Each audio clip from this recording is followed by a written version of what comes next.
अस्सलाम वालेकुम। आज हमारा टॉपिक है मायोग्लाइकोसाइड्स प्रोटीन सिंथेसिस इनहिबिटर पार्ट 2। इसकी क्लास में जो ड्रग्स हैं वो है एमिकेसिन, नियोमाइसिन, जेंटामाइसिन, स्ट्रेप्टोमाइसिन और टोब्रामाइसिन। फिर मैकेनिज्म ऑफ एक्शन ये है कि जो मायोग्लाइकोसाइड है ये सस्पेक्टेबल ऑर्गेनिज्म बैक्टीरिया में एंटर होता है पोरिन चैनल्स के थ्रू या ऑक्सीजन डिपेंडेंट सिस्टम के थ्रू 30S राइबोसोमल सबयूनिट के साथ बाइंड करता है और ताकि जो 30S राइबोसोमल सबयूनिट के साथ बाइंड करता है उसमें अमेंडमेंट कर देता है ताकि वो जेनेटिक कोड ही को मिसरीड करता है और प्रोटीन सिंथेसिस नहीं होती। उसका स्ट्रक्चर जो है वो डिस्टॉर्ट हो जाता है और मैसेंजर आरएनए की मिसरीडिंग हो जाती है। सो प्रोटीन की सिंथेसिस इनहिबिट हो जाती है। अब जिसमें थोड़ा इम्पोर्टेंट, सबसे ज़्यादा इम्पोर्टेंट पॉइंट है वो है concentration dependent bactericidal activity. What is concentration dependent bactericidal activity? Concentration dependent bactericidal activity ये है कि increase in the rate of bacterial killing as concentration of antibiotic increases from 4 to 64 folds than the minimum inhibitory concentration of the drug for the infecting microorganism. Concentration dependent bactericidal activity. Concentration dependent bactericidal activity में हमें ये समझना है कि जितनी ज़्यादा concentration जो है वो ज़्यादा होगी relative to minimum inhibitory concentration of the drug, तो उतना ज़्यादा रेट और एक्सटेंट जो है ना एंटीबैक्टीरियल एक्टिविटी का ज़्यादा होगा। सबसे पहले मिनिमम इनहिबिटरी कंसेंट्रेशन क्या होती है? सबसे मिनिमम एंटीबायोटिक की कंसेंट्रेशन जो रिक्वायर्ड होती है to prevent bacterial growth, right? तो कंसेंट्रेशन डिपेंडेंट बैक्टीरियोसिडल एक्टिविटी में मिनिमम इनहिबिटरी कंसेंट्रेशन से 8 to 10 टाइम्स जो है ना अमीनोग्लाइकोसाइड की जो कंसेंट्रेशन है वो ज्यादा होनी चाहिए, ठीक है। अब जितनी ज्यादा इसकी कंसेंट्रेशन जो है वो मिनिमम इनहिबिटरी कंसेंट्रेशन से ज़्यादा होगी, लाइक 8 to 10 टाइम्स ज़्यादा होगी, तो उतनी ज़्यादा इसका रेट और एक्सटेंट जो है एक्टिविटी का एंटीबायोटिक एक्टिविटी का वो ज़्यादा होगा। दूसरा, ये पोस्ट एंटीबायोटिक इफेक्ट शो करते हैं माइनोग्लाइकोसाइड्स। पोस्ट एंटीबायोटिक इफेक्ट ये होता है कि ये सप्रेस करते हैं माइक्रोबियल ग्रोथ को इवन आफ्टर द जो level of antibiotics have fallen below the minimum inhibitory concentration. Body के अंदर मिनिमम इनहिबिटरी कंसेंट्रेशन जो रिक्वायर्ड होती है एंटीबायोटिक्स की को प्रिवेंट करने के लिए, सॉरी बैक्टीरिया को प्रिवेंट करने के लिए, उससे भी लेवल बिलो हो जाता है ना, तो फिर भी इनकी एंटीबायोटिक एक्टिविटी परसिस्ट रहती है। So it shows post antibiotic effect, ठीक है। इसके बाद जो है हमने अब इसका जो है ना स्पेक्ट्रम डिस्कस करना है। स्पेक्ट्रम में ये है एंटीबैक्टीरियल स्पेक्ट्रम कि किस किस के अगेंस्ट इफेक्टिव है। एरोबिक ग्राम नेगेटिव बैक्टीरिया के अगेंस्ट इफेक्टिव है। Pseudomonas aeruginosa, Klebsiella pneumoniae Enterobacter species के अगेंस्ट, टुलरीमिया, निमोनिक टुलरीमिया जो है it is acquired during rabbit hunting season, ठीक है। और pneumonic tularemia results from infection by the respiratory route, okay and इसके against effective है। तो इसमें जो हम माइनोग्लाइकोसाइड प्रेफर करेंगे that will be gentamicin and in Pseudomonas aeruginosa की इन्फेक्शन में टोब्रामाइसिन प्लस कोई एंटोसूडोमोनल बीटा लैक्टम ड्रग्स देंगे साथ, और अमाइनोग्लाइकोसाइड्स के साथ हम बीटा लैक्टम ड्रग भी देते हैं जो साइनर्जिस्टिक इफेक्ट शो करता है। फिर हमने इसकी फार्माकोकाइनेटिक्स की तरफ आना है। फार्माकोकाइनेटिक्स में इसकी जो है एब्जॉर्प्शन जो है ना, एब्जॉर्प्शन में ये है कि अमाइनोग्लाइकोसाइड जो होते हैं वो बहुत ज़्यादा हाईली पोलर होते हैं, पॉलीकैटायनिक स्ट्रक्चर होता है उनका, जिसकी वजह से उनकी एडिक्वेटली एब्जॉर्प्शन ओरली नहीं होती, ठीक है, because of their complex structure. तो सारे के सारे अमाइनोग्लाइकोसाइड एक्सेप्ट नियोमाइसिन जो है वो पेरेंटरली देते हैं, उनको आईवी रूट से देना होता है। अब नियोमाइसिन जो है उसको आप टॉपिकली दोगे या ओरली दोगे, ठीक है।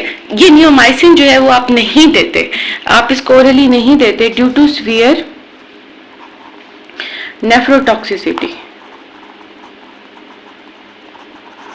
तो आप इसको ओरली देते हैं और टॉपिकल स्किन के थ्रू देते हैं और ओरल में इसको देते हैं डिकॉन्टामिनेट करने के लिए GIT को बिफोर कोलोरेक्टल सर्जरी, और टॉपिकली आप इसको दोगे स्किन इन्फेक्शंस के लिए, ठीक है। फिर हम इसकी जो है डिस्ट्रीब्यूशन में जाएंगे।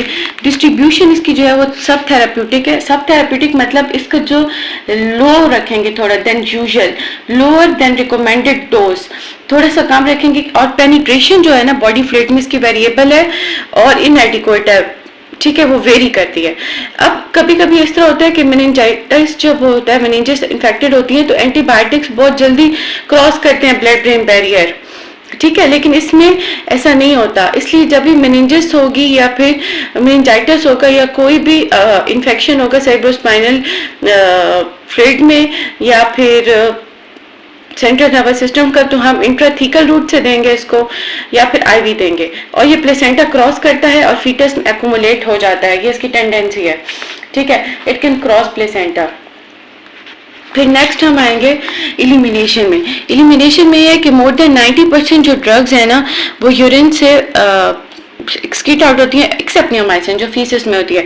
तो बाकी जो अगर रीनल डिसफंक्शन है तो उसमें नियोमाइसिन की डोज जो है वो एडजस्ट करने की जरूरत नहीं होती।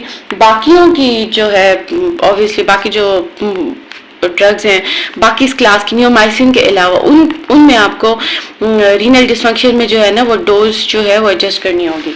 फिर हमारे पास आते हैं एडवर्स इफेक्ट। सबसे पहले जो है ना मोस्ट कॉमन एडवर्स इफेक्ट जो है वो ऑटोटॉक्सिसिटी है। ऑटोटॉक्सिसिटी जो होता है वो वेस्टिब्यूलर और ऑडिटरी दोनों होता है।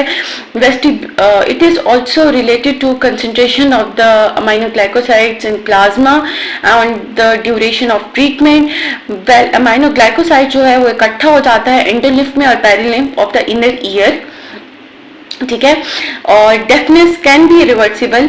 बाय द वे पेशेंट्स जो, अब ये ऑटोटॉक्सिक ड्रग है अमाइनोग्लाइकोसाइड और इसका बहुत कॉमन एडवर्स इफेक्ट है, लेकिन अगर हम साथ में कोई और ऑटोटॉक्सिक ड्रग्स ले रहे हो लाइक सिस्प्लैटिन है, ठीक है, एंटी कैंसर ड्रग या लूप डायूरेटिक्स अगर हम ले रहे हो, फिरोसिमाइड, टोरसिमाइड, एथाक्रिनिक एसिड वगैरह, तो ये रिस्क बढ़ जाता है क्योंकि ये ड्रग्स भी ऑटोटॉक्सिक हैं, ठीक है। और वर्टिगो जो होता है स्पेशली उन पेशेंट्स में होता है जो इस जो अमाइनोग्लाइकोसाइड्स का जो स्ट्रेप्टोमाइसिन ड्रग है ना वो ले रहे होते हैं, उनमें होता है।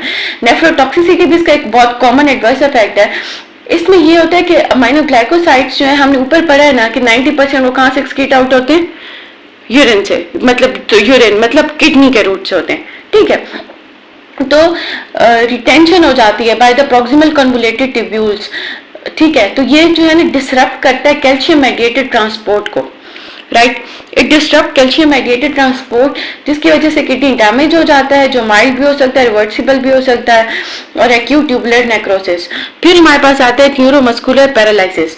न्यूरोमस्कुलर पैरालिसिस जो है ये इससे एसोसिएटेड है कि कभी कभी बहुत ज्यादा हाई डोज पेशेंट को मिल जाती है और उसकी जो इन्फ्यूजन होती है विद इन शॉर्ट टाइम होती है, high dose infused with in short time, ठीक है। या साथ में हम न्यूरोमस्कुलर ब्लॉकर्स दे रहे होते हैं पेशेंट को और अमाइनोग्लाइकोसाइड्स दोनों इकट्ठा मिलना स्टार्ट हो जाते हैं, न्यूरोमस्कुलर पैरालिसिस हो जाती है।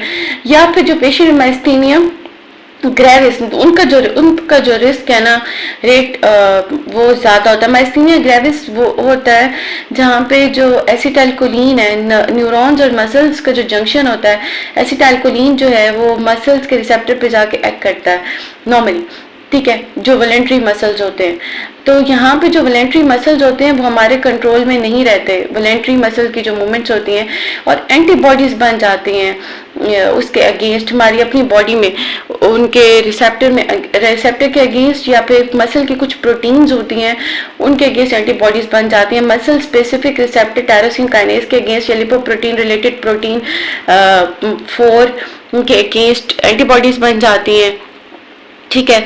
तो माइस्थीनिया ग्रेविस के पेशेंट्स में और जो साथ में न्यूरोमस्कुलर ब्लॉकर्स ले रहे होते हैं ना उधर और साथ में हम अमाइनोग्लाइकोसाइड एडमिनिस्टर करते हैं पेशेंट में, तो न्यूरोमस्कुलर पैरालिसिस के चांसेस जो है बढ़ जाते हैं।